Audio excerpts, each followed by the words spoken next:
Salut les quiches. Alors aujourd'hui on va avoir un petit tutoriel pour faire un GIF animé avec The GIMP. Alors The GIMP c'est un logiciel de dessin très similaire à PenShop Pro, mais qui peut éventuellement servir à animer des images de façon très simple.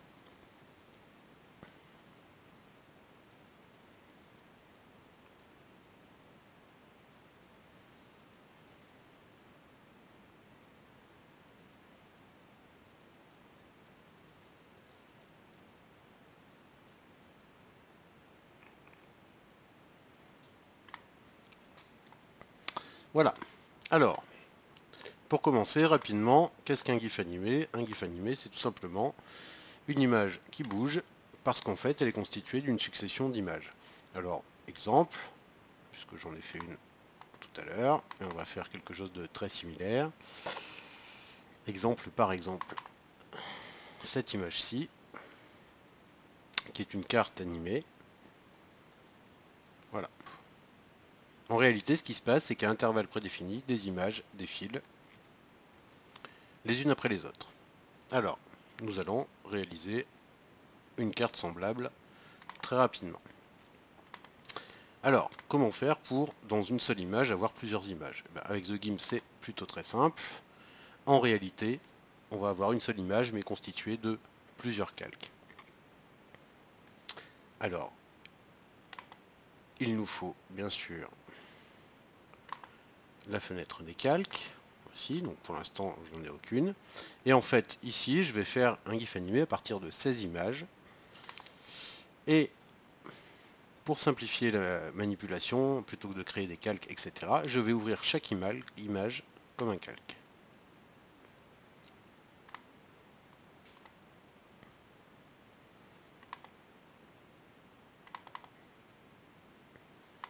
Donc je les ai toutes mises ici.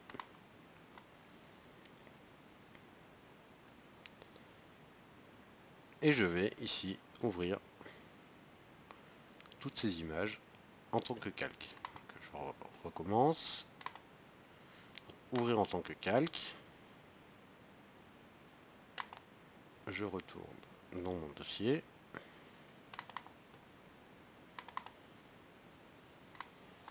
Et là, j'ouvre ma première image. Voilà. Donc vous voyez, mon image est ouverte et elle s'est ouverte comme un calque ici. Et je vais faire pareil avec toutes les autres images.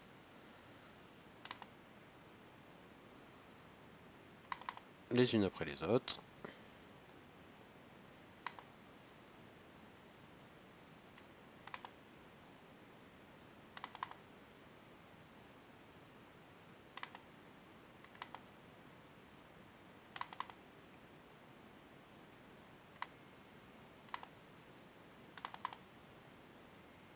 Bon alors, je vais vous épargner le chargement de toutes les images, vous avez compris le principe.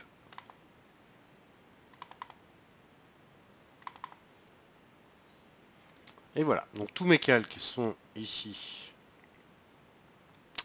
placés. Je vais agrandir ma fenêtre. Voilà. Donc j'ai mes 16 calques. Alors, The GIMP va créer une animation, mais en partant du bas, c'est-à-dire la première placée, et chaque image sera lue ensuite en remontant. Alors, si vous avez mal placé certaines images, par exemple celle-ci devrait être à la fin, il suffit de les remonter. Vous cliquez sur l'image.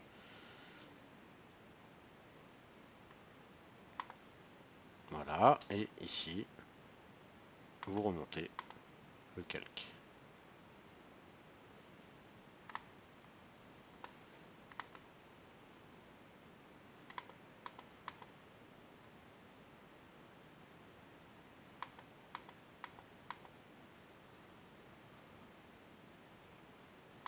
Voilà, donc là, toutes mes images sont prêtes. Alors, je vais enregistrer cela. Donc, je vais l'appeler fond 14-18, par exemple. J'enregistre. Alors, vous noterez que pour le moment, ce n'est pas une image animée. il faut pour cela l'exporter dans un modèle qui permet l'animation. Et le modèle qui permet l'animation, c'est le format GIF. D'ailleurs, officiellement, on dit GIF. Donc voilà. Là, je vais faire exporter. Et au moment de l'exportation, il me demande comment je veux l'exporter. Donc je dis que je veux une animation. On peut décider que cette animation ne se lise qu'une seule fois. Dans ce cas-là, on décoche cette case. Sinon, la boucle va se répéter à l'infini. Et ici, on fixe le délai entre chaque image. Alors, j'ai besoin que ce soit visible. Donc je mets 2000 millisecondes, c'est-à-dire 2 secondes par image. Les autres critères, vous pouvez vous en passer. Je fais donc exporter. Alors c'est un peu long, ça dépend de la taille des images, etc.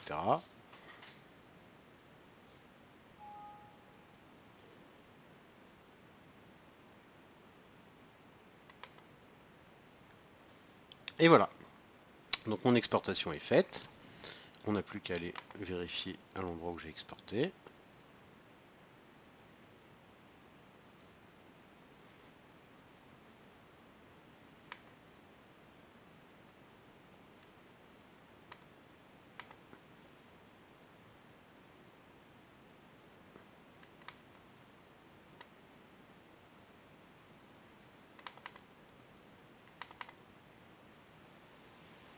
Donc voilà, et là j'ai mon image front 14-18 GIF.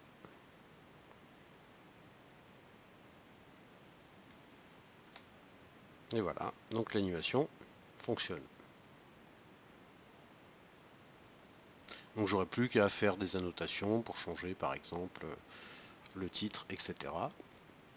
Mais comme vous le voyez, les frontières changent en fonction des images qui défilent.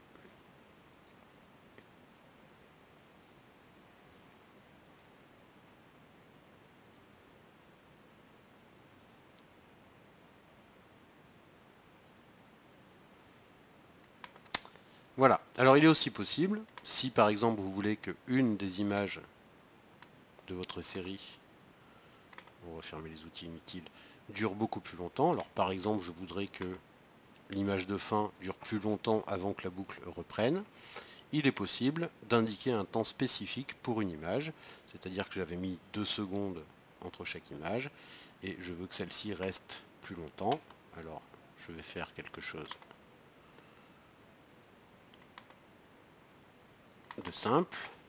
Je double-clique sur le nom du calque, et je vais ajouter, par exemple, je voudrais qu'elle dure 4 secondes, donc 4000 millisecondes entre parenthèses. Donc voilà.